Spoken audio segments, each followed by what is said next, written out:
Okay. It looks like we're live again. My apologies, folks. We're just having some technical difficulties. The hardware is it's not living up to what we would hoped, but we're figuring it out as we go, and we're gonna restart the Maria interview. Yeah. So here she is. It's trying to do some door knocking, at least a couple of streets in every community, but it's not easy because it's so short that you feel that you quickly run out of time. And the other thing that we're seeing is how polarized the electorate is, right? If people say, it's almost as if people are voting against something and not for something.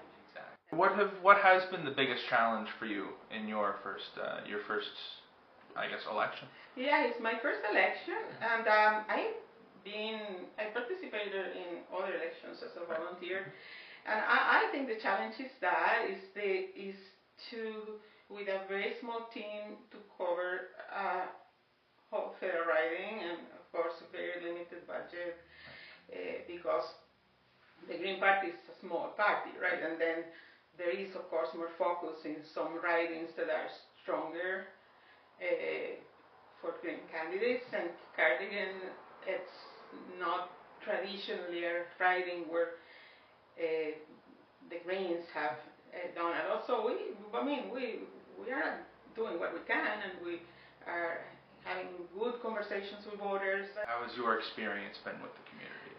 I enjoy having this door-to-door conversations and talking with people. My problem is that sometimes you get talking with somebody, and then you spend so much time, and they say, "Well, no, you need to move. You need to move to the next," and that is very challenging. So, what's been your favorite part about the campaign so far? My problem with my favorite part is perhaps it should be my least favorite part if I were more efficient, because I like it more campaigning in the countryside and in the small rural places, but that doesn't lend itself unless you have a big team of people who are just telling you go here, go there, to talk to this voter. That doesn't lend yourself to be very efficient because of the distance. And what has been the main concern that you've heard from people when you've been going door to door? Oh, where do I start? Okay, first of all, the situation with the economy, the tariff, and what's going to happen. And I've been hearing of our industries. Cardigan is pretty rural, and some part has fisheries, agriculture, and people are concerned about what's going to happen and the uncertainty of it, because one day you hear, oh, there's tariffs, the other day, oh, it's just the up and down and the uncertainty that is getting to people. We need to strengthen our internal economy, our domestic industries, and sovereignty, and diversify our trade. But everybody's saying the same, right? But the difference is that we have known for decades that we are too dependent or too interconnected with the United States, and we have not developed other things. Even our internal market, right now everybody talks, oh, the interprovincial trade barriers, and supposedly the liberals are going to eliminate them by Canada. But we, the Greens, have had that in our platform for years. Right. Okay? How do you feel about how engaged voters have been this year in this election? I think people are more engaged, perhaps, this time in the election. It's just subjective. I was saying this without having specific data about it, but I get the feeling that this election is people are really paying attention. Some people say this is the biggest crisis or the biggest election or the biggest decision, but well, I don't know that because we did have an election during COVID, for example, in 2021, so that was big too. But the engagement, the electorate are paying attention, and that is very important for democracy. What's an example of something that you think needs to be talked about more at a federal government level? Well, I am biased because because I think that we should be talking more about agriculture and the food system, and it drives me a little bit crazy because I'm biased. When politicians, liberals and conservatives, are saying how they're going to cut the red tape and make just one application form for a major energy development project that is going to just have all kinds of implications, massive environmental impact, possible infringing on indigenous people rights, and then you want to simplify that, and then you're a farmer that wants to apply for some programs to support and assist and environmental farm plans and advancement, and then they have to, one farmer, he has to do this massive amount of paperwork to get the basic policy support that the government provides to agriculture, which every single advanced country has to, because otherwise your food sovereignty will just go to. I find that the big part, the dominant parties have abandoned climate leadership because of other pressing issues that are pressing for people, the trade, the affordability prices, etc.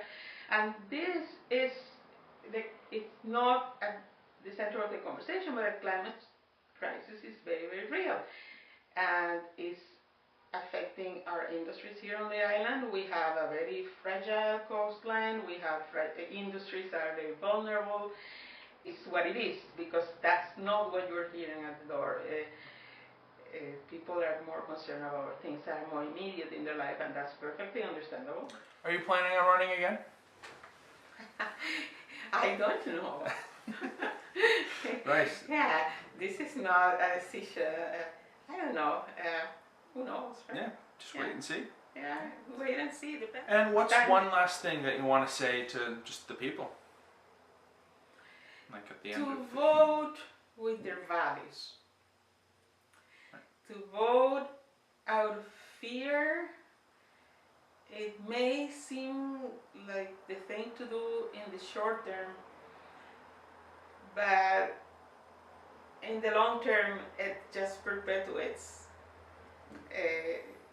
this political dissatisfaction that people have, because I think that until we have some reform to our democratic system and we adopt some form of proportional representation, some form of democratic reform, the first past the post electoral system lends itself to that. You are in a crisis, you go, oh, what's the lesser evil, what I'm the least afraid of, and that doesn't lend itself for people to voting with their values. But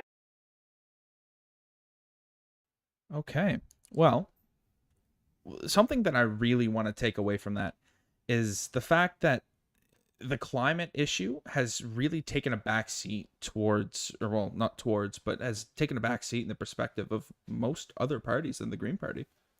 It really has. I mean, even, let's say Donald Trump doesn't become president again. Let's say tariffs never happen. There's still all kinds of, crucial issues that should have been at the forefront in this election. Climate change is one of them. Affordability, all kinds of things. And climate change has really gotten kicked onto the back burner because of the tariff issue and because you have all these other things, affordability and housing and so many things. And we're at a precipice here in our history in 2025 where we don't have very much longer before climate change is irreversible, right? So if there's ever a time to be talking about it during what's been talked about as one of the biggest elections in decades, why not now? Exactly, that's a great point. And I mean, yeah, that's a great way to sum it up, really. And if you really want to delve into what really should be talking about or should be talked about, you could go back and you can read some of the graphic and some of Paul McNeill's editorials there. And he's our next guest, actually. He's the publisher of Island Press. He's our boss. A publisher. Island Press includes the Eastern Graphic, the West Prince Graphic, Island Farmer, Atlantic Postals. Yeah, here's what he had to say. Paul, I think everyone has heard your thoughts on this campaign between Compass and the pages of the Graphic, but now that we're down to the wire, what do you think we'll see tonight? Well, I think on PEI you're probably going to see a continuation of liberal dominance. You know, it's interesting in Cardigan, if we're talking about Cardigan specifically, it's a turning of a page, it's a new era.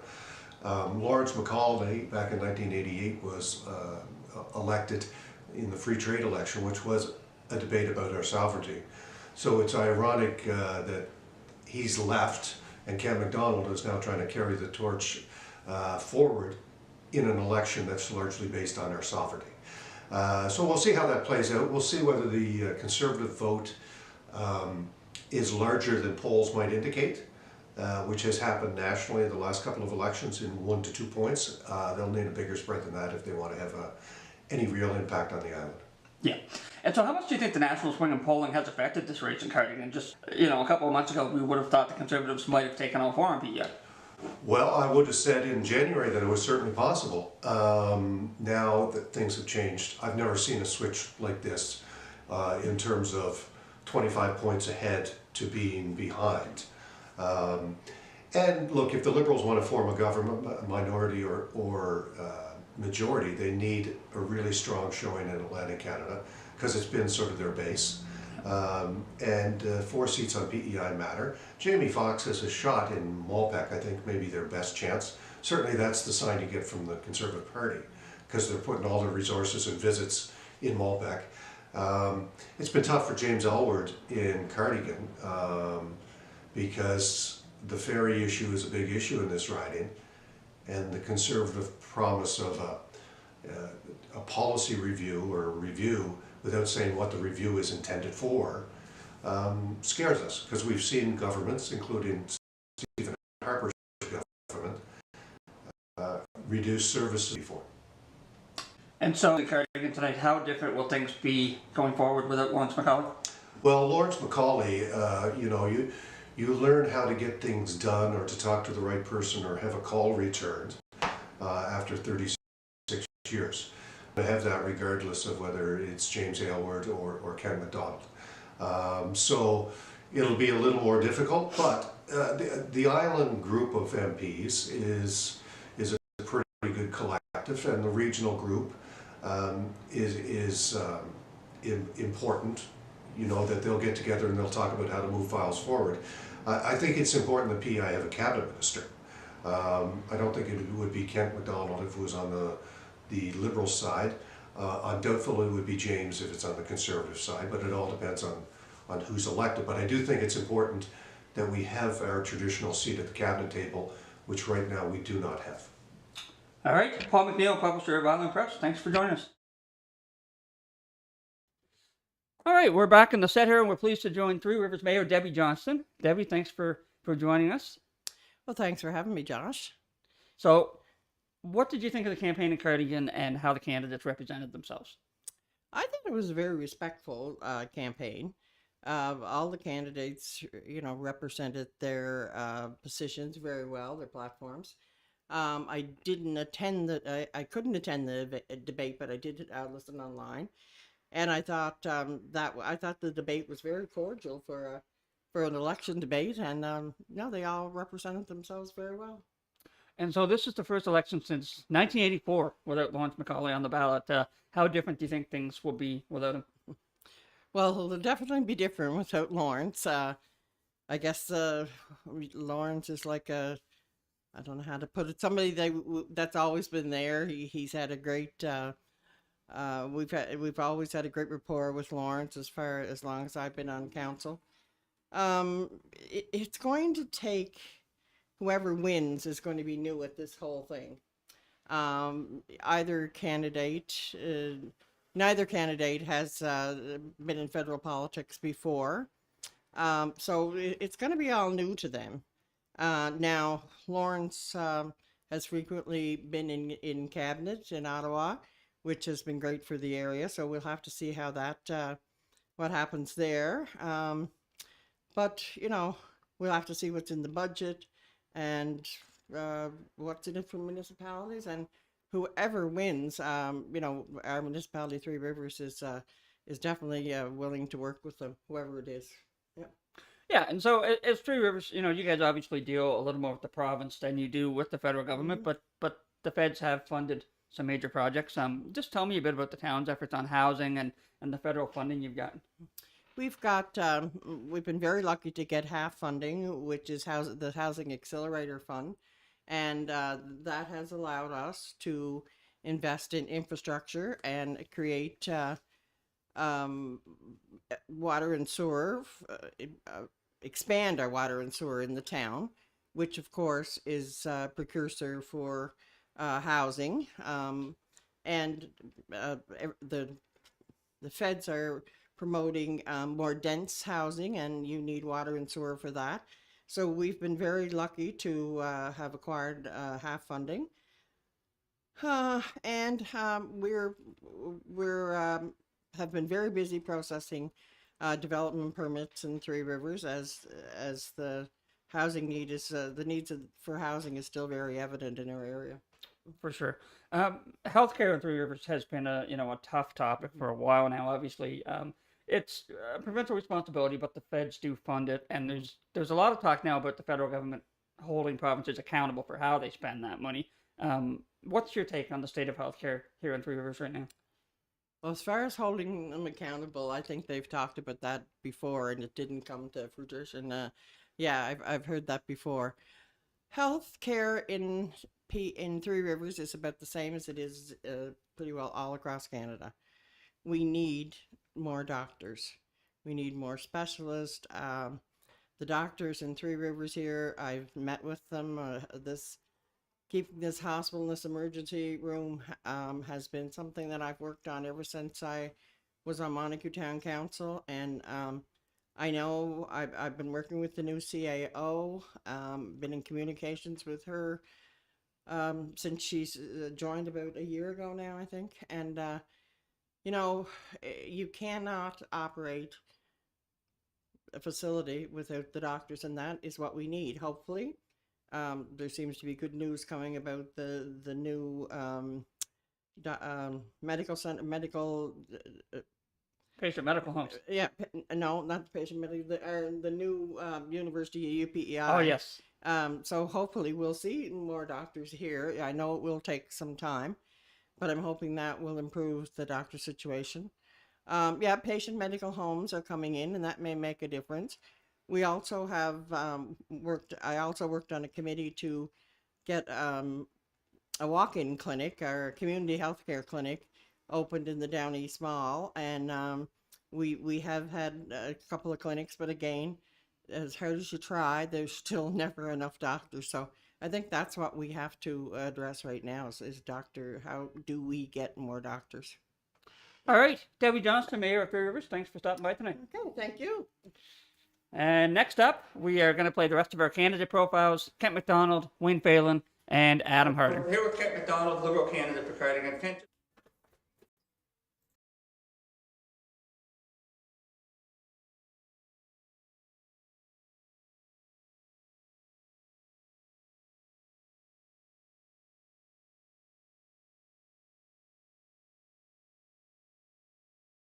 We're here with Kent McDonald, Liberal candidate for Cardigan. Kent, just tell me about the campaign and what the last 5 weeks have been like for you. Well, I've been really enjoying it. It's been a very big district to cover, so I hope that people understand I haven't got everywhere to every home, but I've been in every area of the district. I've visited a lot of fishing ports, a lot of businesses, and have learned what all the issues are with the people in the Cardigan riding. And what has the reception been like at the doors? Are people generally interested in what you have to say? People are very engaged this election. I've been hearing things like I distrust Polyev, the Trump situation on trade and the healthcare issue in PEI, things like affordability for younger people. And so that's pretty consistent across the district. I've been hearing those concerns. A little bit more in Stratford, I've been hearing about the fear of public service in Prince Edward Island. Is there an issue, you know, obviously this election has kind of been consumed by the Trump stuff and tariffs and all that. Is there an issue that, you know, you think is important that may not have gotten a whole lot of attention during the campaign? Well, it's interesting. I come from agriculture, and agriculture really hasn't been top of mind, or most of the political parties haven't even addressed it to any extent. I know the Federation sent out a survey, and the Conservative Party didn't even respond to it. So I think agriculture's the most important commodity in PEI, or that industry, and I was surprised it wasn't discussed more. Great. So we had the debate hosted by the Chamber. What did you think of the debate last week? You know, your own performance and just the overall tone of the evening? Well, of course, I think I won. I really enjoyed the debate. I thought that the format was good, and I want to congratulate all the other candidates. It was a very civil debate. I've got comments back on social media how the viewers that watched it online really enjoyed it. So it was a good event, and I commend the Chamber of Commerce and the Eastern Graphic for carrying it out. Are there any, you know, moments or memories from this campaign that stand out for you? I think the biggest thing that stands out for me is just the need for good government representation in this area. There's a lot of people that have issues, whether it be healthcare or business related, and the ports in the riding. From one area to the other, the ports need a lot of repair, the fishing ports. And so we're going to need a strong voice that's going to bring that message and get our fair share of funding for the Cardigan district. Great. And so the polls are still open tonight until 8:30. What's your final pitch to anyone watching that may not have voted yet? All I can say is that if you want a strong voice in a Mark Carney-led government, then please get out and vote for Kent MacDonald. All right, thanks for your time, Kent, and we'll see how things go later on tonight. Okay, thank you. That's for sure. It's a pretty important election. There was a lot of people that were upset that I ran with one party before, not supporting them this time, but there's a reason I'm running, and that's no different than it was the last two elections. There's a change needed, and neither one of these parties are going to give it to you, that's for sure. Were there like some people excited that you were running independently? A lot of people excited. That's the reason why I ran in the first place. But after Trudeau left, a lot of those people may have gone back to the Liberals. I don't know. We won't know till the votes are cast. There was 11,500 people at the advance polls, so no idea. No idea really. Well, I did. As an independent, you have to raise your own money, you have to do everything yourself. We didn't get approved by Election Canada until 10 days after the election was called.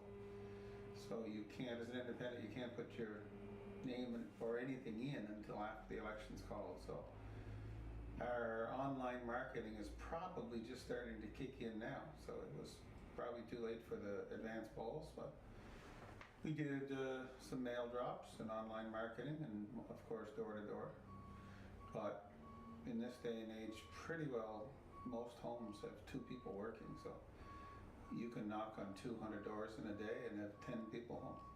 So the only time to get anybody is in the evenings. Wow. Well, the biggest challenge would be the foolishness done by some of the other people involved with the election. So a lot of rumors, a lot of misinformation put out there, but anyway, it was a good learning experience.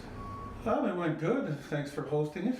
I think it went well. Everyone said that the debate, that if people are always looking for a winner in a debate. I don't know whether there ever actually is one. Yeah. I'm probably the only one who was allowed to say what they wanted to say. If you looked at the other people talking, they were reading messages from whoever wrote it for them. That was pretty clear. Like, I watched the debate 3 or 4 days later. don't really know if enough people saw the debate to make an impact. The people who were at the debate, it was pretty easy to tell that most of them were brought in to clap and to cheer, and they weren't listening to what was being said. They were there to fill seats. It's pretty simple. The media has pushed this on to tariffs and Donald Trump, and that's not where it should be. They were somehow able to change this election from 10 years of completely piss poor government to blaming a billionaire from the States who really has nothing to do with Canada. He's going to be there for another 3.5 years. We can't be waking up every morning worrying what he does. We're in a country full of natural resources. We should be one of the most wealthy. We should be one of the wealthiest countries on the planet. And mismanagement is putting us right down the toilet. So that was one of the big things. It's Trump, Trump, Trump, Trump, Trump, and it shouldn't be. But from other people who couldn't care less about Trump because they've got no heat, they got no food, there's not enough money to pay their bills, they're growing more and more and more, and it's really sad. Like Prince Edward Island used to be a really affordable place to raise a family, and now it's getting out of reach for the average person. Really, your wages do not equal enough to pay for $500,000 for a bungalow. It's crazy. I can't imagine, no. I don't know. It's a lot of work. I've taken a month off. I'm still hoping that people do want change, but I'm getting messages apologizing for voting for somebody else, saying that an independent, we need the Liberals gone. I needed to vote this way, even if he's not the right person for it. Until Islanders learn to vote for the person and not the party, an independent is probably not a good option here now, unfortunately. Oh, they're very interested, very, very interested. So if you had another month to knock on another $5,000, it's not a big deal. Almost every door you go to, they don't even know what an independent is, and they think it's a great idea. Really, what this country, what this province in particular needs, and we're going to get the scraps of what's left over from Ontario and Quebec after this election. That's it. That's the reality of it. Our farmers were thrown under the bus with a tariff on electric vehicles, and the retaliatory tariff from China is put on our fishermen. They don't care. Ottawa doesn't care. We got 4 votes on PEI that no matter what Ottawa does, no matter how many times Trudeau was caught doing something, how many videos come out on how crooked Carney is, Islanders vote Liberal. I have no idea. So they're not going, we're going to be left complaining, which is just the island way of doing things. People complain and they don't actually get anything fixed. In the beginning, we had lots of money promised in, so that wasn't an issue. Okay. We didn't spend any money more than what we had, so we only spent, as it came in, we spent it. Yeah. The system is designed for an independent to not put his name in or her name in until after the election's called. Well, you've only got about 30 days, so if you lose 10 of them, and then you get approved, and then you call the sign company and you say, okay, how quickly can you get me these? You have no signs out for the first half of the election. And I don't know why, but Islanders think, oh, the more small signs you have out there, the more support you have. Well, half my signs after the winds are probably stuck in people's fences or floating across the Northumberland Strait. I have no idea where most of them went. So, no, I think independence running is a great thing. We need something different on PEI. And well, if Lawrence runs, he just wins. So he doesn't do anything but win. So. I didn't run against Lawrence last time. He didn't knock on doors. He didn't do anything. All he has to do is sit in his chair and people vote for him because they like him. Or they vote for him because they like the Liberals. So, in all fairness to Mr. MacAulay, if he had ran again, it would have been his again for sure. No problem. Like anybody to stand back and say, oh, I could have beat Lawrence MacAulay this time. They haven't done it for 37 years, so they're not going to magically do it now. Well, the final message is, in order to have change, you have to do it yourself. You have to vote in the right person, not the party. You have to start. It was, it was challenging. There wasn't a whole lot of time really to prepare, but it was, like I said, it was educational and it was entertaining. I mean, I got to meet a lot of different people, do it all different kinds of walks of life, right? So it was, it was good that way. I mean, it comes with its own challenges. You know, I noticed that a lot of the other teams had a lot of support from their parties and so on and so forth, and I did get emotional support from my party, but there wasn't a whole lot of any other support, so pretty well everything was on my own. People are nice.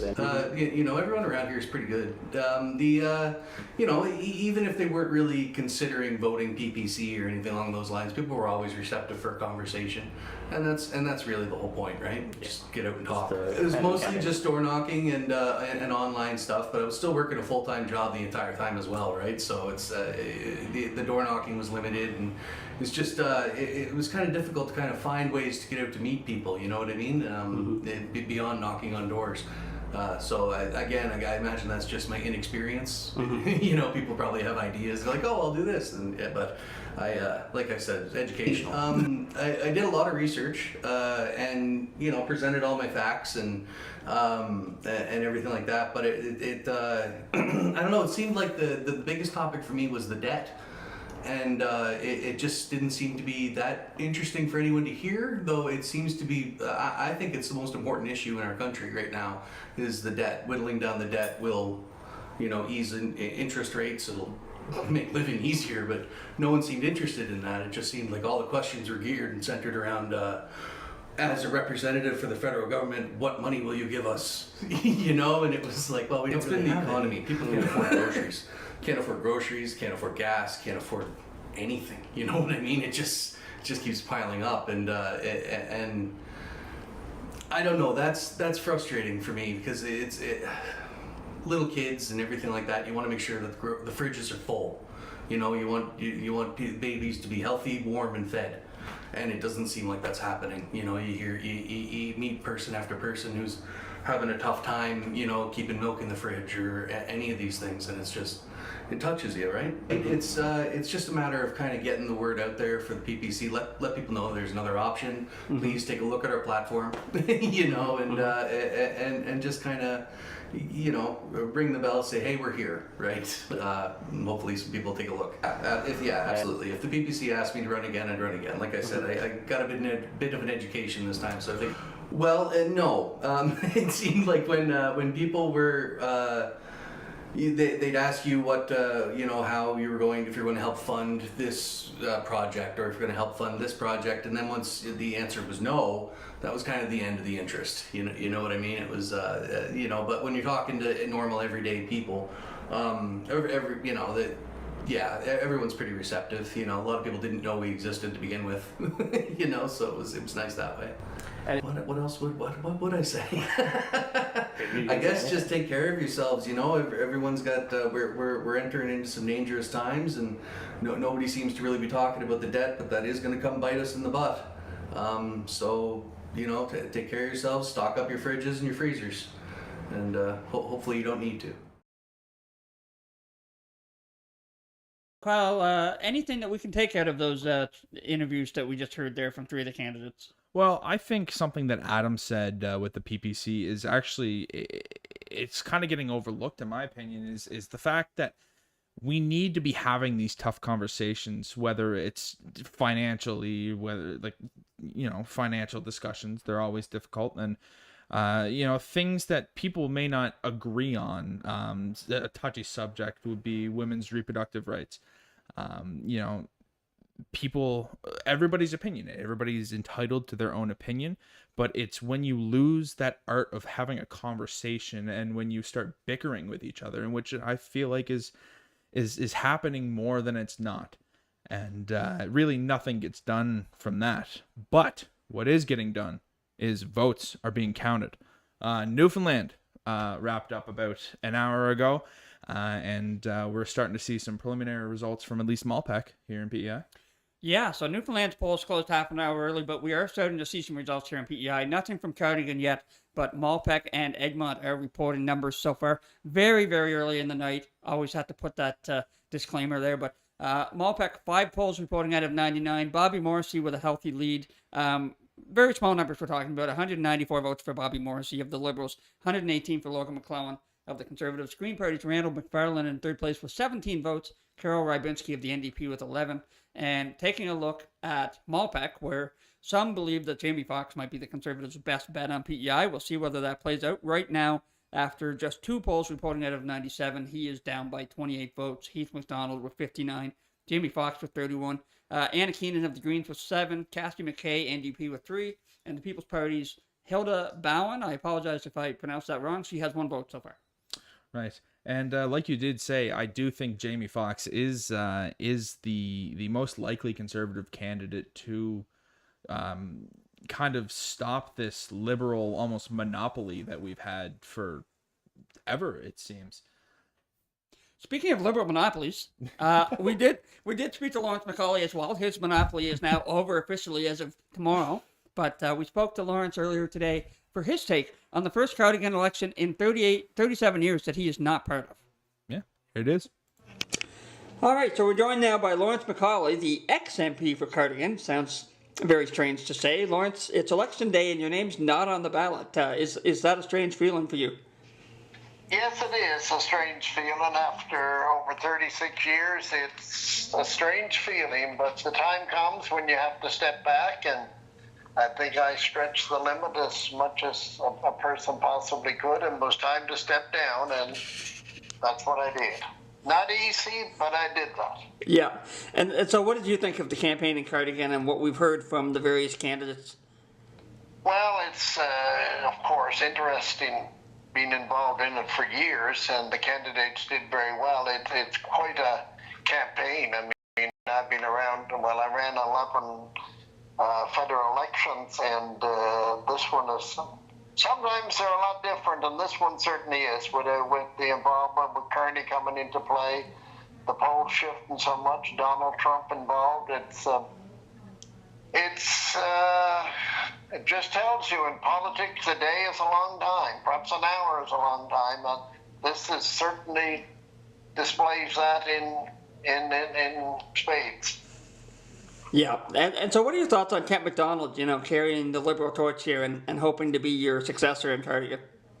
Oh, well, of course, I like Kent MacDonald. I like all of the candidates, but in my opinion, Kent, is not a whole lot different than myself.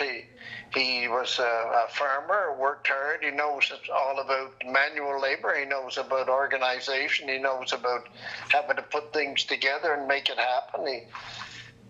Being a farmer today, you're a businessman or a businesswoman, whatever it happens to be. And with that, of course, Kent with the family, put a very successful operation in place. And for that, I'm sure he and his family is proud. But also it gives them some experience in public life to understand, in fact, what a bottom line is, and to, we have to be able to make it work. And Kent made it work. So I credit to him indeed. Well, your political career is officially over. Do you have any retirement plans, or are you just taking it day by day? Taking it day by day. As you know, when you're in this business for so long, and I've had, offices in Ottawa, and I had a place to live in Ottawa, a lot of papers, and of course here with the pandemic and everything, they basically set up a partial cabinet room or committee or set up where I could be part of the cabinet discussions over the pandemic. And with that, it means a lot of equipment, a lot of things to tidy up, and particularly a lot of papers. And you have to be very careful in this business to make sure that if people deal with you in confidence, it remains in confidence. Well, Lawrence MacAulay, the previous MP for Cardigan, thanks for joining us. Thank you very much, Josh. Appreciate it.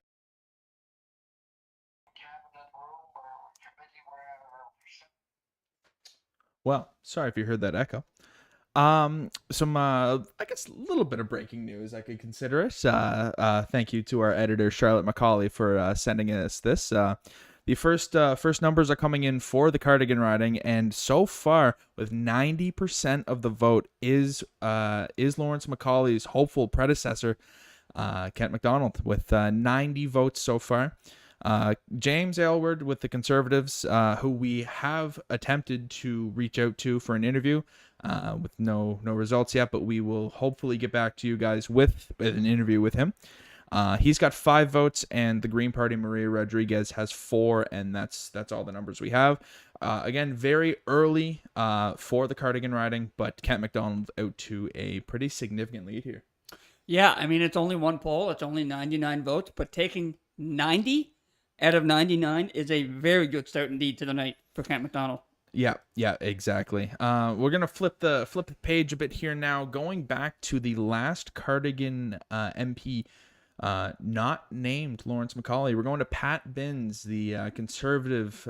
He was the Conservative MP before, just before Lawrence MacAulay got in. So Josh spoke to him before, and here's his interview. So we have Pat Binns here, MP for Cardigan from 1984 to 1988. Pat, just tell me about your term as Cardigan MP and what it was like to serve in that role. Well, it was quite an experience. I was there during the Brian Mulrooney years, and he was quite popular at the time, at least when we started out. So I think he helped to pull a lot of us into his caucus from across the country, and it seemed we did well right across Canada, PEI included, after PEI being generally electing Liberals most of the time, although Angus MacLean and Heath McQuarrie had federal seats for quite a number of years, but we had more years when the Liberals were elected and part of government in Ottawa. Right. I happened to dig up a clip of you from the House of Commons in 1986, and you were saying how PEI was paying 55 cents for diesel and New Brunswick was only paying 36. Other than that, what were the biggest issues of the day back then? Well, I think primary industries are always important to PEI, so, agriculture, fisheries, tourism, lesser degree, forestry were important. And it's kind of with all those, I guess, we were looking for ways and means to enhance our economy, build it stronger. Generally, our population was not growing. Economic challenges were big, as primary industries were great, but they weren't producing the kind of income we needed in the long term to necessarily keep our economy going. Right. They would with other things, more manufacturing and processing and technology. We could see those being important. The whole area of bioscience and so on was coming on. Education as an industry was important. So it was a time of change. I think continued to have to look for new opportunities and new ways of doing things. Right. And then, so Lawrence MacAulay beat you in 1988. Why do you think he had such longevity in the job? Well, that was an interesting election in 1988. Of course, it was the free trade election. Yeah. Brian Mulrooney was very big on free trade. He was closely connected because of industry in Quebec and his background. So he was a promoter of free trade with the U.S., and generally the country was on side. Atlantic Canada was a little bit different. We certainly found that out in 1988 because generally people voted against free trade.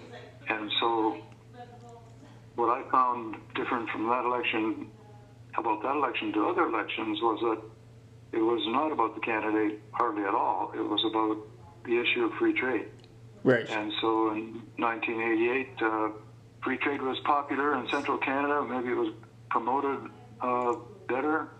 For whatever reasons, we didn't counteract the negatives well in Atlantic Canada. And so we lost just about every seat in Atlantic Canada, we being the Conservative Party.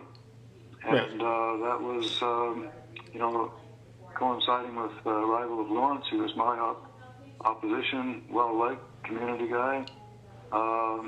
had good political contacts. Even his brother in the Premier's office didn't hurt. A lot of things working in his favor. He's well known, good guy, and the Liberals were back in. And so, how different was it going from being, one MP out of hundreds across the country to then, 8 years later becoming Premier of PEI? Well, after the 88 election, when I was defeated, the Mulroney government was still in office and would be for another term or so, because they'd done well in central Canada, but not Atlantic Canada. Yeah. And so I went into private business. So I had my farm, did some farming, did some consulting work. So it was quite a lifestyle change for me. But I had enjoyed the political experience, both as a minister previously in the Angus MacLean government and being an MP in Ottawa, and felt there was still a need there. I wasn't necessarily thinking about that a lot, but the opportunity came along. People asked me if I would consider running for leadership, which I did, and that became history. Elected in 1996, I think through 2007. And so what are your thoughts on this race here in Cardigan with James Aylward against Kent MacDonald? Well, I think there are quite likely similarities to that 1988 election, in that one issue is dominating how people are thinking about the election. And I think they're looking at, okay, this is a pretty big challenge for Canada, a big challenge for PEI. Who can best lead us through this situation, dealing with the United States, tariffs, and that whole relationship, which we're very dependent upon. It's going to be a challenge, I think, no matter who gets there. And I think the question on people's minds, okay, who's best to do this? On one hand, people are saying, well, the Liberals have had a lot of years in office, time for a change. Our debt load has increased. Our economy is not growing as fast as some others. Many challenges. But the arrival of Mark Carney brings a new perspective.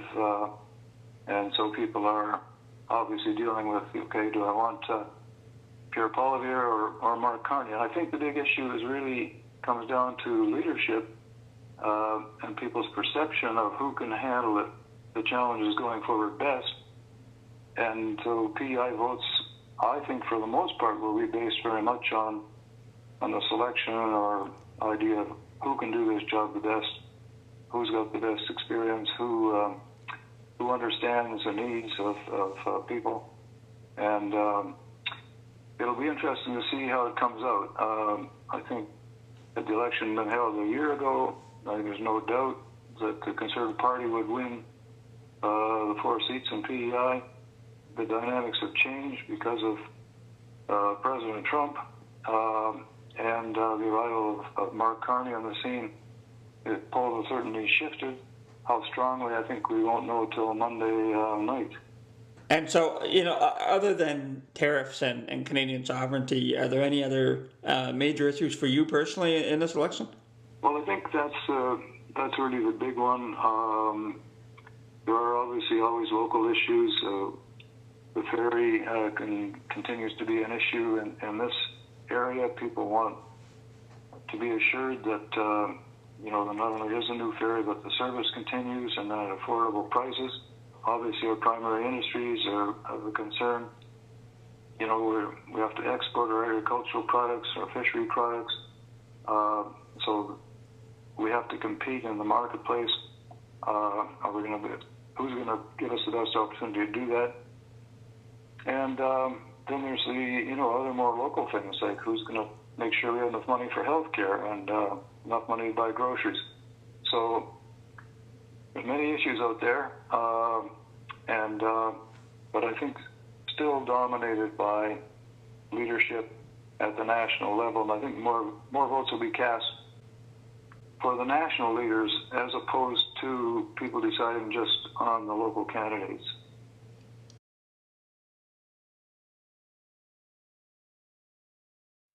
All right. Well, that was definitely interesting to hear his perspective on the '88 election, considering it was before my time. But I'll pass it over to the one who was alive then for your thoughts. Just barely by a couple of years, just to be clear. But yeah, it was interesting to hear Pat talk about the time when he was MP, his 4 years, and then the free trade election of 1988, which he lost to Lawrence MacAulay.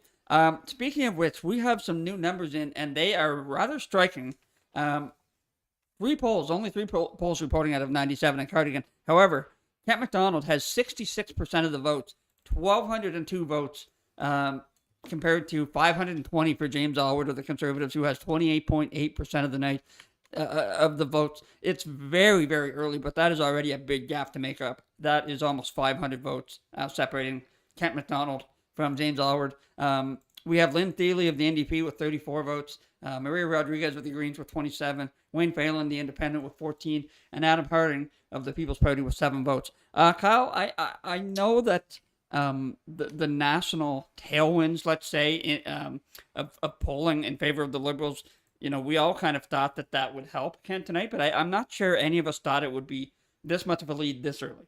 No, and I agree with you. And I mean, even just putting in the numbers, trying to put in the numbers here on the screen, it's 1,200 votes as the initial kind of response the initial count is shocking. Now, keep in mind that a lot of these are the advanced polls that are being counted first. But it will definitely be interesting to see really what this race turns into. Is Kent going to continue to pull away as the election night votes come in, or is Aylward going to close some ground and maybe take it? Yeah, and so we also have new results elsewhere.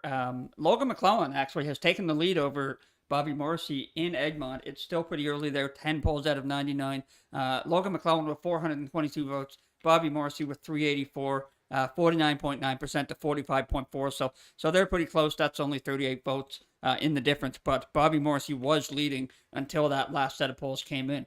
Elsewhere, we take a look at Malpeque. Heath MacDonald now with 89 votes, 49 for Jamie Foxx. So still very early there as well. We actually have more votes counted in Cardigan than anywhere else on the island. We're still waiting. We still have zeros on the board in Charlottetown. So it'd be interesting to see what happens there between Sean Casey and Natalie Jameson. We also spoke to Ian Petrie for tonight's broadcast. He's a familiar voice across PEI, former CBC reporter, moderated the chamber debate. Here's what he had to say. And now we're joined by Ian Petrie, former longtime CBC reporter, prominent voice for agriculture in PEI, Eastern Graphic columnist. You also moderated the Cardigan debate earlier this month. What did you think of that debate? It was quite a bit more interesting than I thought it might be. I thought Wayne Phelan had a lot of energy and ideas. He was probably harder on Aylward than anybody else, and there obviously was some residual bad blood about how the Conservatives, accepted Phelan as the candidate and then turfed him. So he obviously wouldn't let that go. But, he was funny. He had, in some ways, nothing to lose, and he wasn't sort of restricted by a party's platform. He could sort of say what he wanted. And, I think Kent MacDonald reminded me a lot of Lawrence MacAulay when in his first election, pretty unpolished, not the easy way of speaking and so on. I thought Aylward was very well prepared and spoke really well. I've always liked Lynn Thiele. I think she's, a very credible candidate. So I think they all did well. I thought the questions were excellent, which were developed from the community. Yeah. And it was a very interesting evening for me.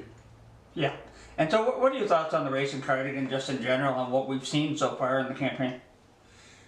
Well, I think this has been a campaign, rightly or wrongly, where in some ways you've had the leaders of the two major parties, the Liberals and the Conservatives, running against someone else that they're not really looking at. For Poilievre, really, it's been Trump has been his nemesis, you know, the way he's been compared to it and so on.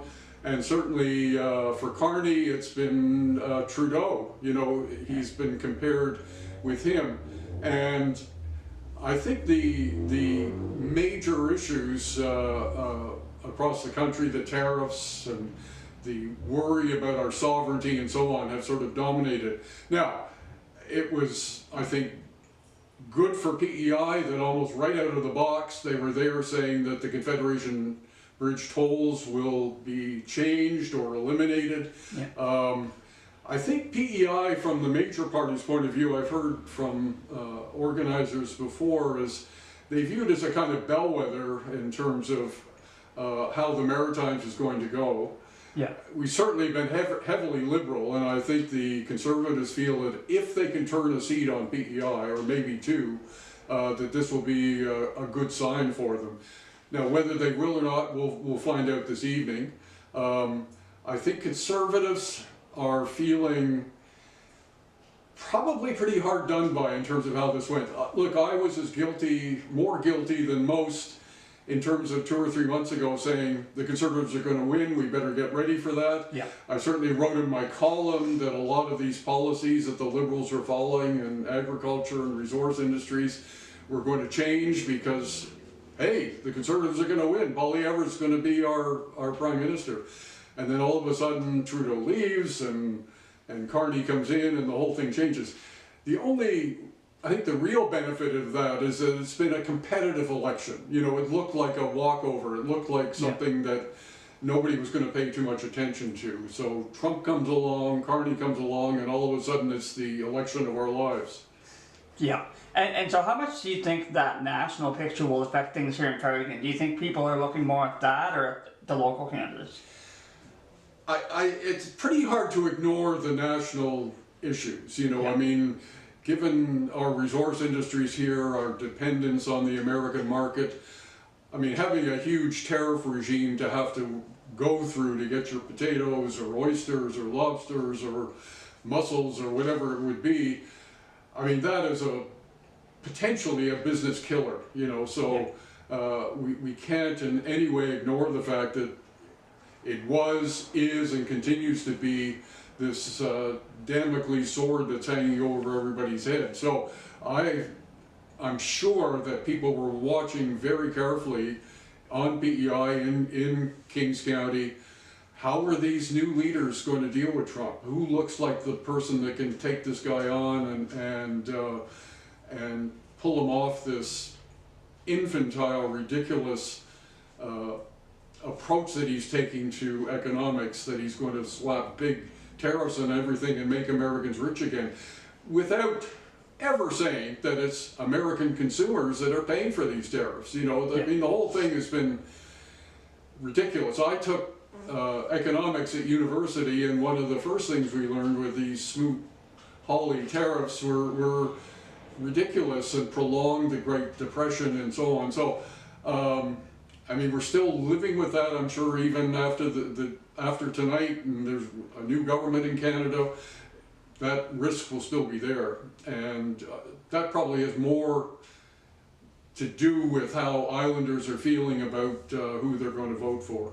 Right. And so, from an agriculture standpoint, have we really heard much from the parties about agriculture, and what would you like to see? Yeah, we haven't, which again, Trump and the tariffs have so dominated the discussion. I mean, I did look through some of the transcript of the agricultural debate that took place in Ottawa with candidates from each party, including Rodriguez, the Green candidate here, who represented the Greens at the debate. And, you know, what they were talking about, what were certainly about tariffs, I think we are going to see changes, and I've written about this in the Island Farmer that will come out this week, that we will see regulatory changes in Agriculture Canada with the Canadian Food Inspection Agency, with the Pest Management Review Agency and other things. I say that because this is what the Conservatives have promised, so if they win, that's definitely going to happen. The second thing is that Cody Boyce, who was the acting agriculture minister after Lawrence said he wasn't going to run and so on, and was replaced in Carney's cabinet, he has already made some changes, and he's certainly come out with very strong opinions that the Agriculture Canada and the Food Inspection Agency have to be reformed. You know, that they have become a little bit too stagnant, and it's too difficult for farmers to kind of do anything differently, you know, to approach things a little differently. So I think we're definitely going to see changes. The one I'm kind of looking for is the agricultural sustainability program that the Liberals have come in with. This was a big program, 25-year program that was designed really to fight climate change. It was to use fertilizer more efficiently and cover crops and all of the things that we've heard so much about over the last 4 or 5 years. And certainly if the Conservatives win this evening, then that will disappear. There's no question about that. If the Liberals win, it'd be interesting to see if Cody Boyce, if he becomes the Agriculture Minister, will he continue to pursue this particular system, or has Carney indicated that he wants to move away from some of these climate change issues that the former Liberal government was so interested in? So that'll certainly be something that I'll be looking for.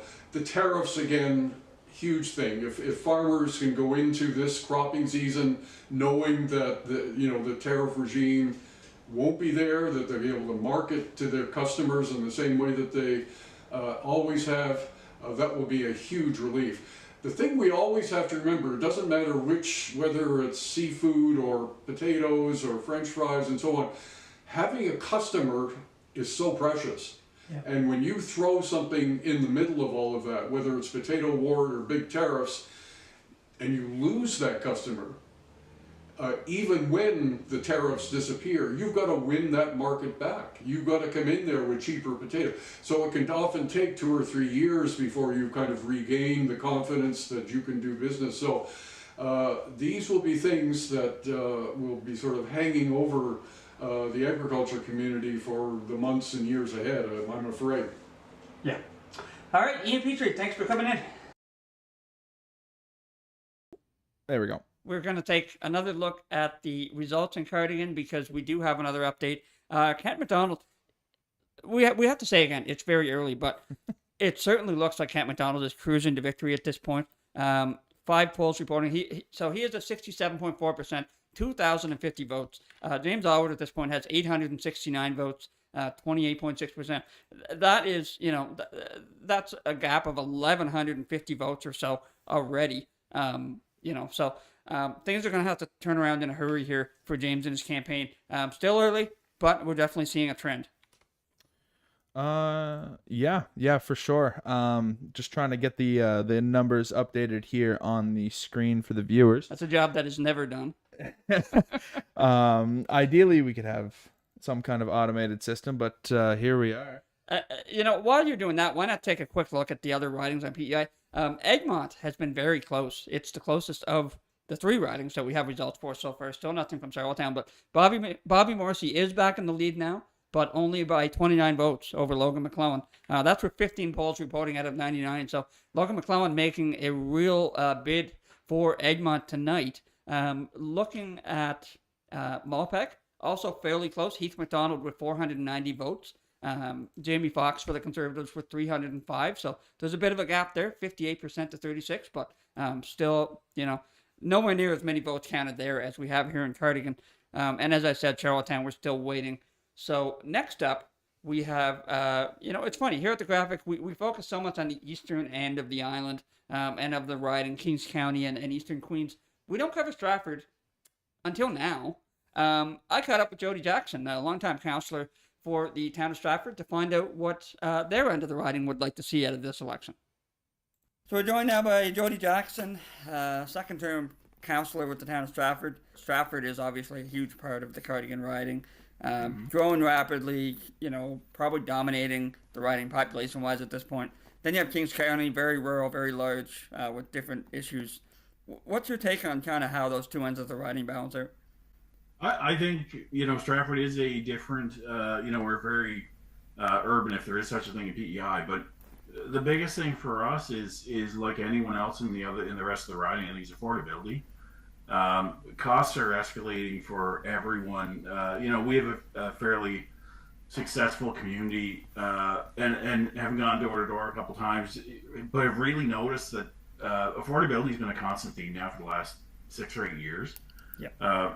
So folks are not only with taxes increasing, the uncertainty around tariffs, everything's costing more. Wages aren't keeping pace, so it's really tough. So I think there are some unique challenges in Stratford around growth, and we have we're fortunate we've gotten a lot of support from the provincial government, but looking for more from the federal government to continue our infrastructure growth. But overall, we have the same, I'd say the same concerns that everyone else in Cardigan has. Affordability, really just concerned about the future with Trump, and we're only 3 months in, and we've already seen enough for 20 years of foolishness. So I think that's a big thing for us. There's a lot of workers in primary industries that live in Stratford, and so making sure that we're all everyone's looked after, that we can kind of stop this divisive type of politics. I think that's one thing that I'd love to see. It's been great being a municipal politician, generally nonpartisan. Yeah. But it's really been divisive. So I think the one thing we can really unite on is the concern for our citizens and wanting to make sure that we maintain affordability, continue to grow sustainably, but do so at a rate that we're not burdening our residents with higher taxes and unnecessary costs. Yeah, and so just tell me a bit about, obviously Stratford is, like you said, in a really unique place, growing so fast. There's still, every time you drive through Stratford, there's still so much vacant land. You start to imagine what things might look like in 10 years. Just tell me about, how you guys have been dealing with that, and how you kind of try to do that in a sustainable way.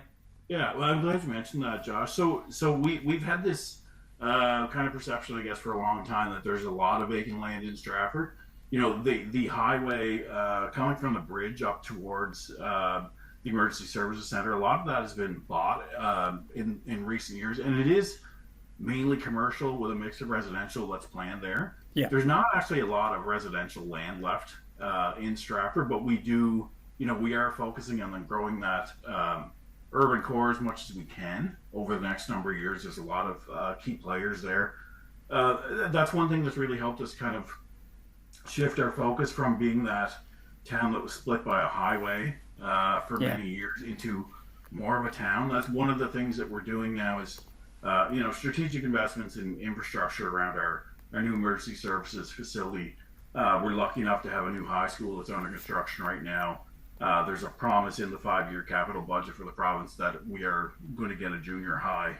I think a lot of good planning, I guess, to the extent that we could, given that our town grew so quickly without, we were 4,000 people a number of years ago, and we're up to around 12 and a half, around 13,000 now. We've been fortunate to have a lot of investment, a lot of businesses come and stay in Stratford. And we have a lot of residents that work in Charlottetown, but also work in Stratford now, maybe work from home, so they're able to keep their dollars in Stratford. Yeah. So we've been fortunate. We've had a lot of investment, a lot of it being either private sector or in partnership with the provincial government. Not as much with the federal government. That's something I'd like to see grow, especially with our planned community campus and recreational facility. That's something we're desperate to get multi-level support on, and we're not quite there yet. And that's something I'd like to see come out of this election. For sure. And so you're obviously pretty familiar with James Aylward. He was Stratford's MLA for 12 years. What do you think of James's chances here? And, just kind of tell us a bit about what he brings to the table. Yeah, I think I've known James for a long time. He's been a very effective representative for our area over the years, and is one of those folks that I think would do a good job should he be able to represent us at the national stage. he's one of the folks, and these are, it's kind of like Lawrence MacAulay. Just you hear the stories, and I have lots of stories around, getting a phone call, where James would get a phone call late at night. Someone was in need of help, even when he wasn't in government, and would always do his best to help them out of a situation, try to find them. Maybe it was a mental health issue that, and then in a case that I know, it was exactly that. A friend of mine had a relative that was going through some mental health issues, and he was able to find some back channels, I guess. This is when he was in opposition to try to help folks. So he's one of those folks that is a lot like Lawrence, and I think like the other folks that are running in Cardigan, they're good community people. They don't want credit for what they're doing, but they are more than happy to help those folks that need it. And that's really what Canadians are, and that's what Islanders are, Josh. We're always there for each other to the extent that we can be. So, knowing James for a long time, I think that he brings that to the table. He's a straight shooter and kind of tells it like it is. And he's been good for our area. Was able to help deliver on some of the infrastructure funding in his time in provincial cabinet. So, we would be fortunate to have someone like him in that role. I don't know the other players as much, but know they are, upstanding members of the community, and we'd be well served with any of them. So, as a Stratford resident, kind of, hoping for James to have some good luck there. But, we're going to be well represented, as we have been for the last number of years. We've been very fortunate. The one thing that I'd like to see come out of this election is a firm commitment, though, from whoever should win, to help us with that federal funding for our recreational facility. It's a big one, and we're looking at around $90 million, $85–90 million, and there have been a number of other projects funded in PEI, whether it's the new Simmons, whether it was North Rustico rink, major renovations planned at the Confederation Center, new rinks in areas up in the Western PEI. So we just feel like, we're a town of 12.5, 13,000 people. We feel like it's not really unfair of us to say that we deserve to have some of the things that other folks do. Yeah. Not to take away from anyone, but just to say, we're here and we're a major force, and we just want to have those things that our residents expect and want from us. Sounds good. Well, Jody, thanks for joining us tonight, and we'll see how it plays out. Thanks, Josh. Good luck, everyone.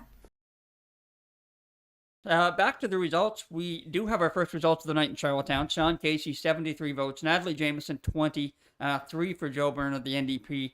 And taking a look at the rest of Atlantic Canada. So Paul McNeell did mention earlier that if the Liberals want to do well nationally and get that majority, they are going to have to capitalize on their base in Atlantic Canada. I don't know if you'd say they're doing that. They are leading in all 4 provinces, but with the exception of Nova Scotia, the seat counts right now are pretty close.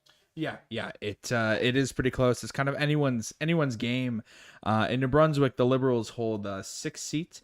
Conservatives hold 4. In Nova Scotia, the Liberals hold 8 versus the Conservatives 3. So Nova Scotia is kind of the outlier there. Excuse me if you can hear some outside noise there. And Newfoundland, they're pretty close. They have 4 Liberals and 3 Conservatives. It really can go any which way for New Brunswick and Newfoundland, but I think Nova Scotia is pretty set in stone that they will end up as a Liberal province this time around. Yeah, for sure. We have touched on the debate here quite a bit tonight. We did speak with Ian Petrie. It was interesting. So Kyle, you're the one asking me the question. Yes, here, I but was. I'm the one talking, so. I really want to know your takeaways from that. Just what were your takeaways from the debate? Yeah, so just to kind of touch on a couple of things quickly, but I thought Adam Harding, you heard him earlier, did a really good job representing regular people like you and I and like him, who are, a lot of regular people obviously are really struggling with, let's just say, at a ridiculously high cost of living the last couple of years. And it was nice to see Wayne Phelan emphasize the plight of seniors on fixed incomes on several occasions during the debate, because that's another issue that's really been pushed onto the back burner. Nobody is talking about it. And if we don't talk about seniors and their struggles of the people who built this country, during a campaign, when will we? Right. Yeah, exactly. And I really think that as an independent, Wayne really left an impression on a lot of people after that debate. I think there were more people who went away. They may not have swayed to vote independent, but it definitely has provoked thoughts in a lot of people's heads that they might not have otherwise had, because it happened to me. Trying to cover the debate myself, it was definitely more thought-provoking to have that kind of perspective. But why should I keep talking about it when I can show you some clips from the debate? So we have some good moments, some funny moments, some serious moments, but here they are. Mark Carney wants you to think that Donald Trump is the only problem. Donald Trump didn't double housing costs. Donald Trump didn't vote to increase the carbon tax each year. Donald Trump isn't the reason that 2 million Canadians were lined up at food banks in a single month. Donald Trump isn't the reason that food inflation in Canada is the highest in the G7, 36% higher than the United States of America. And Donald Trump isn't the reason gun crime in Canada is up 116%. I'm running for the Liberal Party because of my values. I was brought up believing in the importance of public service, giving back to my community, helping my neighbors, and supporting those that are most vulnerable. That's what the Liberal Party stands for. Have the last 10 years been perfect? No. Do I agree with every decision that the federal government made? No. But there's been progress, and there's been programs brought in that's made life better. My name is Adam Harding. I am an average Canadian. The majority of my life has been spent working hard. My parents lost everything when I was young, and I went to work to help keep the lights on. Steadily, everything went anyway, right down to the house. I spend the rest of my life jumping from low-paying job to low-paying job in the bottom rung of life here in PEI, and none of these programs that politicians love so much helped me at all. I'm telling you all this to show you that I know what it is to struggle. Nobody's given me anything except the chance to prove that I can do the job. And for 25 years, I've been able to support my family, but over the past 10 years, it's gotten harder. And over the past 5 years, it's gotten a lot harder. We have a plan, and basic income guarantee is my biggest push for Prince Edward Island. It would make a huge difference because it'll start right with everybody getting enough to live with some dignity, to make some plans. We can get rid of the homelessness. We can give people food and things that they need. We need to fix the ferry system. We need to have proportional representation. And climate change, like the Green Party, the NDP have always had strong policies. We got to stop sending our money overseas to ridiculous programs when we have seniors here with no heat in February. Everyone deserves equal rights, but in my opinion, lately a lot of people have been looking to be more than equal.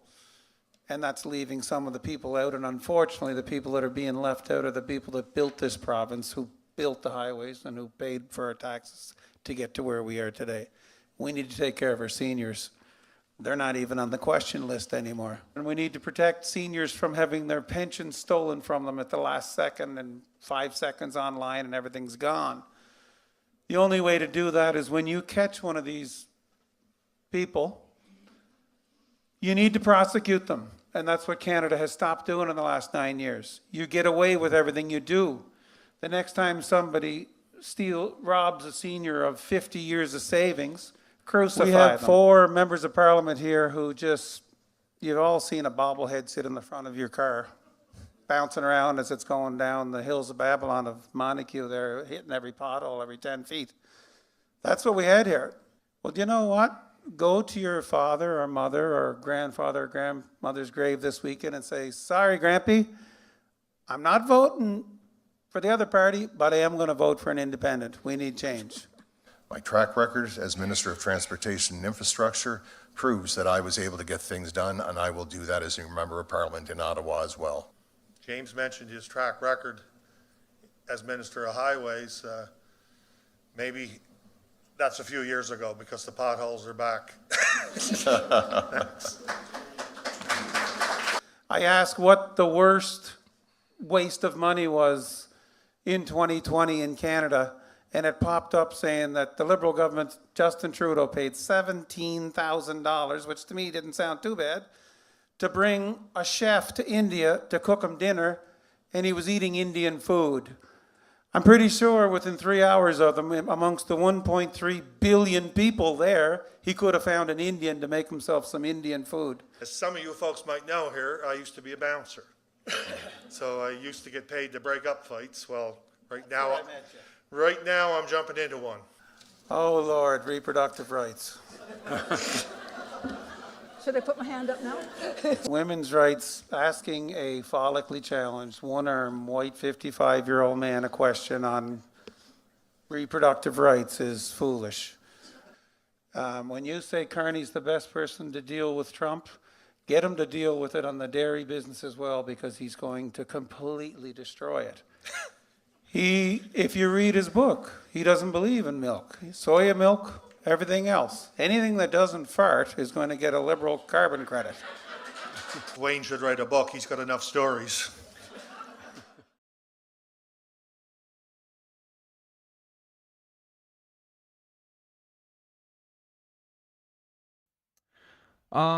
Okay.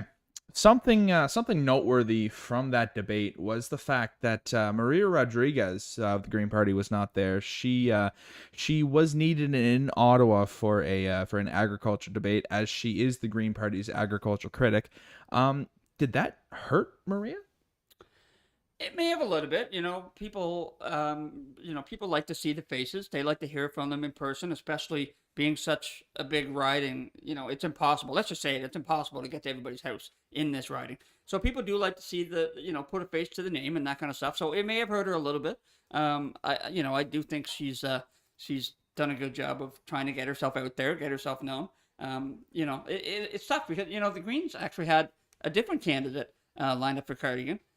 They switched candidates. I believe we got the call on the Monday, the day after the root was dropped. So, she was kind of behind from the start. But, I think, if we look at the votes so far, she's in fifth place right now, one vote behind Wayne Phelan, well ahead of Adam Harding at this point. So, I think the damage there was limited. Right. And there was also another omission from this year's vote here in Cardigan. There was no representative from the Christian Heritage Party. Did that affect anything at all, do you think? Well, yeah, it was interesting to see that because they have run somebody here, the last several elections. It looked like they actually kind of pared down their roster of candidates across the country quite a bit this time around. We have 6 candidates here already. I think that's probably enough. You would just see more vote splitting with more, let's say, fringe parties involved. Actually, you know what? Let's take an updated look at the results here because we're being told the CBC has called Cardigan for Kent MacDonald. We are obviously not watching the broadcast, but that's what we're told, that they have called it for Kent. And the latest votes here, the percentages have narrowed a little bit, but Kent still with a big lead over James Allward. Kent MacDonald, 3,767 votes.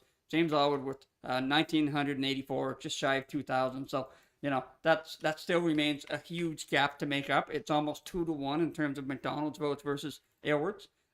Lynn Thiel still running third place in Cardigan with 103 votes. Wayne Phelan with 73. Maria Rodriguez with 72. Adam Harding with 24. At this point, it's still very early in Charlottetown. We don't have much from Charlottetown in terms of numbers. But at this point, Kent MacDonald is outperforming every other Liberal candidate on the island, which is pretty impressive for a rookie candidate who has spent the last almost 40 years running a dairy farm. Yeah, and I mean, it's Lawrence MacAulay-esque. Really, it's There was some doubt that the Liberals were going to kind of not necessarily concede, but they were going to fall back a bit, and that James Aylward and the Conservatives were going to kind of take that step and take that Cardigan riding. But Kent just he he didn't let the noise get to him, we'll say. He performed way better than honestly I had expected. Yeah, and so you look at Charlottetown, you look at Malpeque. Both candidates for the Liberals up by quite a bit. Heath MacDonald 1,701 to 1,074 for Jamie Foxx in Malpeque. Charlottetown, Sean Casey now with 744. Natalie Jameson with 279. The one riding on PEI where it is a dogfight right now. It's the same riding that elected PEI's only conservative MLA since 1988, and that is Eggmont. Right now, Bobby Morrissey is up by 13 votes over Logan McClellan, and that's with 30 polls reporting out of 99. So that is looking like by far the closest race on the island tonight. Yeah, and that's a good thing that they're the closest ones. That our sister paper, the West Prince Graphic, we'll go to their reporters. They're over there, Melissa Hield and Jillian Trainer. Josh did speak with them briefly before. Here's what they had to say. All right, welcome back to the show. We have West Prince Graphic editor Melissa Hield and reporter Jillian Trainer. And we're going to talk to you guys about the race up west in Eggmont. First off, just tell us who the candidates are. Okay, so there are 4 candidates for this riding. There is Bobby Morrissey, who is the incumbent, Logan McClellan for the Conservatives, Carol Rubinski for the NDP, and Ranald McFarlane for the Greens. Bobby is the incumbent. This is his 4th election and his 3rd as the riding's incumbent. He was first elected in 2015, defeating former conservative fisheries minister Gail Shea. Logan is from Summerside. He is an entrepreneur and a financial advisor. This is his 2nd time running in the federal election for Eggmont. He ran in 2019 against Bobby and lost by roughly 1,100 votes. Carol lives in Tyne Valley, and she owns and operates Tyne Valley Tea's Cafe. She's a past president of the West Prince Chamber of Commerce, and she is a board member of the PEI Women's Business Association. This is her first time running federally, but she has run provincially for the NDP.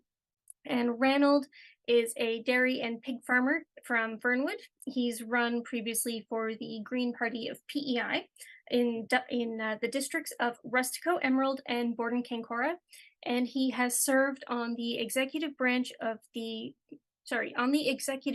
for the PEI branch of the National Farmers Union. All right, and so how has the campaign been going up there? What have you been hearing from the candidates? Well, you talked to them, so what have they been saying? Well, it depends on, which party you speak with. Some of one party says that they've got a lot of support. The other candidate from another party says the same thing. And Yeah. I think a lot of the focus is on the big issues, affordability and housing and all that good stuff. Yeah, for sure. So Bobby Morrissey has been the MP since 2015. Does it seem like it's going to go his way again, or do you guys have a sense of what might happen? It's really hard to say at this point. Yeah. Sort of an observation that I've had is when the election was called, there have been more signs for McClellan out on people's lawns before there was for Morrissey. They're starting to show up a little bit more, but and he was quick. Logan was quick to get his bigger signs out, his campaign signs out, and that. So I don't know. And he only lost, like we said before, 1,100 votes last time. So I think there might be support for both of them. So. Yeah. And so there's obviously been a huge swing in the polling federally in favor of the Liberals. How do you think that might affect the Eggmont race, or do you think it will? Well, before Trudeau stepped down and before the results of the U.S. election came out, it honestly did not look like the Liberals were going to have a seat in Eggmont for this election. But with those changes that have since happened, it's looking like the Liberals have a better chance for retaining that seat. And Morrissey's done quite a bit for this area. I know he's kind of been suggested that maybe he hasn't been showing up for the riding, but I think he has. There's been a lot of investments in the area. He pointed out in his the write-up that Jillian did about working with the group in O'Leary for the New Willows, the community care facility, and getting that sort of funding for that. And I don't know. It could go either way. I think. If any riding is gonna switch, it might be this one. Or I was also thinking Malpeque with Jamie Foxx, but and they've gone conservative here before, so it's quite a chance. So it should be an interesting night. Are there any election issues that are maybe a bigger deal in Eggmont than elsewhere? The oyster fishery is a big one. I recently spoke with Bob McLeod of the PEI Shellfish Association, and there's a lot of oyster fishers in this riding, and what's been happening with MSX, it's been really bad, and unfortunately, something Bob has said is that there hasn't been much talk about MSX, its impact on the oyster industry, and what the federal government is doing to help fishers during this election. For sure, yeah, that seems like it's been a huge issue up west. All right, so Melissa Heald and Jillian Trainer from the West Prince Graphic, thanks for coming on the show. Thanks for having us. Bye. All right, we are back. What do we got for some updated numbers here, Josh? All right, let's take a look at the out-of-town scoreboard. First time we've gotten to use that hockey term tonight. Out-of-town scoreboard. Two hockey-crazed people here, by the way. So we're continuing to look at the numbers. The race in Eggmont, let's go to that first because that one is the closest. Not quite as close anymore. Bobby Morrissey has opened up a lead of about 450 votes. And we have updated numbers again. He has a lead of, almost 500 votes. So Bobby is at 51.2 in Eggmont. Logan McClellan of the Conservatives, 43.5. 40% of the votes, or 40% of the polls reporting there. So starting to get some certainty, but that race is far from over, that's for sure. In Malpeque, we have Heath McDonald with 2,678 votes. Jamie Foxx with 1,784. So, we have about a 900 vote gap there that Jamie Foxx is going to have to make up in a hurry if he wants to still have a shot at this thing. In Charlottetown, Sean Casey running away with things already. 1,339 votes for Sean Casey, the incumbent MP for the Liberals. Conservatives, Natalie Jameson, just 531 votes. That's 65% to 26. There may have been some people who thought that Natalie Jameson had a shot in Charlottetown. It's looking like that is not the case. And if we look at across the country for the first time this evening, I do believe, we have the Liberals leading in 22 seats, the Conservatives leading in 10 seats. We should actually start seeing the polls open up from Quebec, Ontario, central Canada now, because I believe they closed in those provinces about 20 minutes ago. Yeah, and here in Cardigan, Kent McDonald kind of running away with things. What do you think went well for Kent in his first election? You know what? Let's be honest. And this is not to take anything away from Kent, who ran a great campaign, but I do think the national tailwinds, the Trump threat, the tariffs, and just the surge in support for Mark Carney and the Liberals out of what looked like, a landslide defeat for them only 2 or 3 months ago. I think that has helped Kent a lot. I think if that had not happened, I think James Elwood would have had a much better shot. But Kent has run a great campaign, and as we know in rural PEI, integrity counts for everything. Kent was already well known as a dairy farmer for 38 years. He was well known as a national voice for dairy farmers in PEI, so he brought that with him into the campaign, which was a really solid starting point. And he's the first one to admit that he's a rookie when it comes to politics, but I think he caught onto the learning curve well with that as well. Right. And with that, what do you think really happened with Aylward and the Conservatives, who some people thought had let's be honest, they really did have the best shot at overtaking the Liberals here in Cardigan? Yeah, you know what? I think James is entirely pretty much a victim of his party's campaign in part, but also just the way the winds were blowing. Like we said, 2 months ago, the Conservatives probably would have taken all 4 seats. In comes Donald Trump, in comes the 51st state, the tariffs. And then all of a sudden you have Pierre Poilievre, who, the last few years has been seen as, I'm not going to say mini Trump. I don't know if that's fair, but kind of catering to certainly the people who would vote for Donald Trump in the U.S. And then all of a sudden, almost overnight, that became a liability for Pierre Poilievre, and it's like the toothpaste in the container; you can't get it back in. And so Poilievre has spent the last let's say 4 weeks trying to pivot from that and trying to present the softer side of himself and the Canada First slogan. But I think once that perception is there from the past 3 years, it's really, really hard to overcome.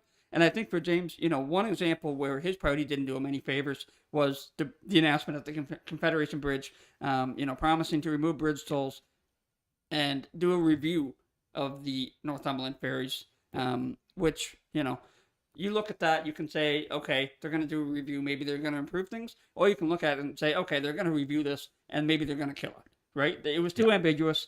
There wasn't the firm commitment to both, and I think that hurt him as well. Right. And I mean, it's just a slap in the face to most people here in Cardigan. The ferry it's a bloodline for the area. It sounds like I'm hearing a special guest getting here. I'm gonna cut back to our interview from before with Paul McNeell, and we'll return with a special guest. So Paul, I think everyone has heard your thoughts on this campaign between Compass and the pages of the Graphic, but now that we're down to the wire, what do you think we'll see tonight? Well, I think on PEI you're probably going to see a continuation of liberal dominance. It's interesting in Cardigan, if we're talking about Cardigan specifically, it's a turning of a page, it's a new era. Lawrence MacAulay back in 1988 was elected in the free trade election, which was a debate about our sovereignty. So it's ironic that he's left and Ken MacDonald is now trying to carry the torch forward in an election that's largely based on our sovereignty. So we'll see how that plays out. We'll see whether the Conservative vote is larger than polls might indicate, which has happened nationally in the last couple of elections in 1 to 2 points.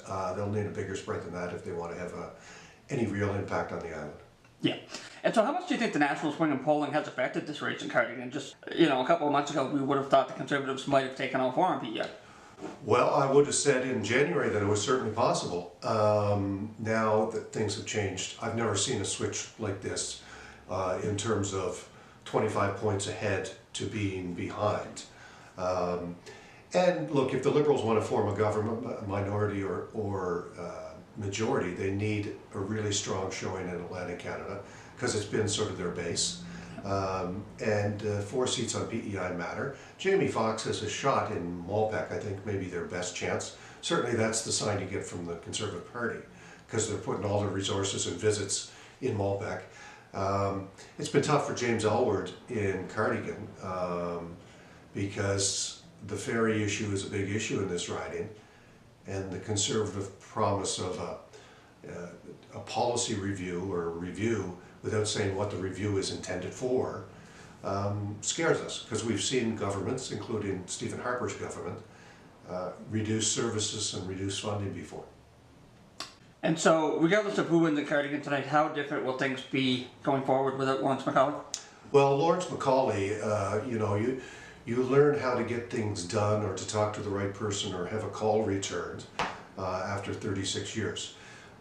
We're not going to have that regardless of whether it's James Aylward or Ken MacDonald. So it'll be a little more difficult, but the island group of MPs is a pretty good collective, and the regional group is important. That they'll get together and they'll talk about how to move files forward. I think it's important that PEI have a cabinet minister. I don't think it would be Kent MacDonald if it was on the Liberal side. I'm doubtful it would be James if it's on the Conservative side, but it all depends on who's elected. But I do think it's important that we have our traditional seat at the cabinet table, which right now we do not have. All right, Paul McNeell, publisher of Island Press, thanks for joining us. Get out and vote.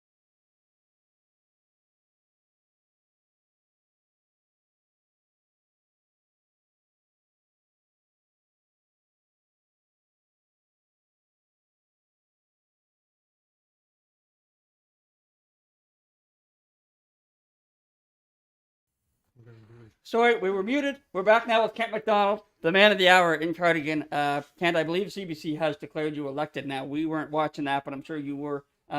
You got out to such a big lead so early. Were you expecting that? Not totally. I was expecting a positive result tonight. We had a big team, a lot of volunteers coming forward throughout the campaign, and we kind of gained momentum every week.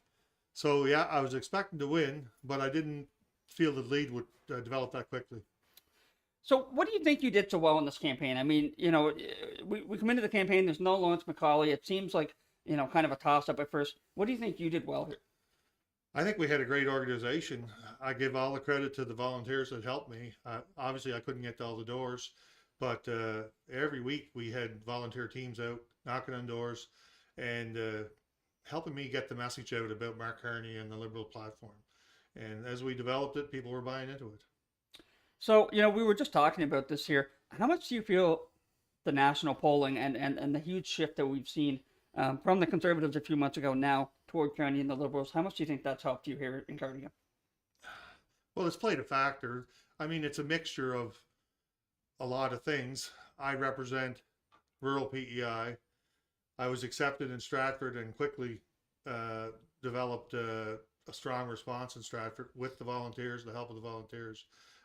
But still, when I was in rural PEI, representing agriculture, fishers, small business, truckers, the Wood Islands ferry, all those things, I think, came together and people realized that the best representative for Cardigan was going to be a Liberal representative in Mark Carney's government. So, you know, it's been, you know, people say it's been a short campaign, but it feels, I'm sure for you more than anyone, it feels like it's been a long campaign. You know, obviously you want to recharge here now that this is all done, but, you know, what are your plans now going to Ottawa to represent Cardigan? Well, the same things, the items I heard on the doorsteps. So affordability, deal with the tariffs as they come in, make sure that our industries aren't harmed, and healthcare. It was a big item on the doorsteps, and so I'll be pushing for those items. The ferry service, make sure that we have a 2 ferry service that's part of a continual process in government. I think in the future I'll be pushing with interprovincial trade that the ferry service and the tolls at the bridge should be eliminated altogether. Right. Yeah, so we're just keeping an eye on the results here. You're continuing to, you know, have a pretty solid lead here with 35 polls out of 97. Anything you want to say to the voters of Cardigan tonight? Just thank you very much for putting your faith in me tonight, and I pledge to work hard and continuously for you. All right, Kent McDonald has been declared elected in Cardigan tonight, succeeding Lawrence MacAulay as the Liberal MP for Cardigan. Thanks for coming in tonight. Thank you, Josh. We have a makeshift set here, but we're making it work. Thanks a lot, guys. Thanks. Super. Have fun at Bogside. You can celebrate now. All right. It's a bit of a. Yeah, we've got to switch sides here. How did that happen? Oh, well, magic. Magic, we'll say, yeah. Well, I guess I'm not on the side where I can edit the numbers here. Yeah. But the updated numbers here, Kent McDonald with 6244 with 58.1% of the vote. James Aylward coming in at 39.95. That's, well, yes, a price, yeah. 3,995 votes at 37.2% of the vote. And then kind of a mumble jumble at the bottom there, Lynn Thiele, with 187 votes. Wayne Phelan actually coming in above the Green Party and the PPC with 139. Maria Rodriguez and the Green Party, sorry, folks, just reload it there. Maria Rodriguez with 138. We did get boosted numbers there. And the PPC, Adam Harding with 65, but the new total for Kent McDonald is 6,692 with 57% of the vote, and Conservative new number is 4,357. So it's interesting, you know, that the percentage, the lead that Kent McDonald has in terms of percentages is continuing to narrow just a little bit. You know, not to far into this, he was at 67%. He's now down to 57. James Elwood up to 37. But, 40 polls out of 97 reporting. That's obviously a huge lead. We're looking at, almost 2,300 votes in the difference. So, we'll leave the prognostications and the calling of seats to CBC. They have a lot more experience at it than we do. But we'll assume that their methodology is tight, and certainly Kent MacDonald and his supporters are heading over to Bogside, feeling that they've won this election tonight. Any final thoughts before we wrap up? Well, as my first election as a reporter, it was fun. It was fun. It was a pleasure to cover it tonight with you. And thank you behind the scenes to our editor Charlotte MacAulay and Pratik Bhattacharya. I'm sorry if I just butchered your last name. And thank you to Kent MacDonald, James Aylward, Maria Rodriguez, Lynn Thiele, Adam Harding, Wayne Phelan, everybody who helped us out today. All of our interview candidates, so interviewees, my apologies. Even our publisher Paul McNeell. Wow. There we go. It's been a long night, hasn't it? Amateurs. It's been a long night. Yeah. Just thank you everybody who helped us out here tonight. It's been a pleasure. Through technical difficulties and all, we made it. Yeah. We made it. It is 10:05. How were we on the air from 7:45 until 10:05? Well, yeah. My goodness. That's with little bit of an interruption in there, but it's been a pleasure. Thank you very much, Josh. It's been great. I appreciate it. All right, that's going to do it for us tonight. Thank you for tuning in for the Eastern Graphics live broadcast of election night after 5 weeks of campaigning. Kent MacDonald, it does appear, is heading to Ottawa as the next MP for Cardigan. Pick up the graphic on Wednesday for full coverage, and for Kyle Cotton, I'm Josh Lewis. Thank you, and good night.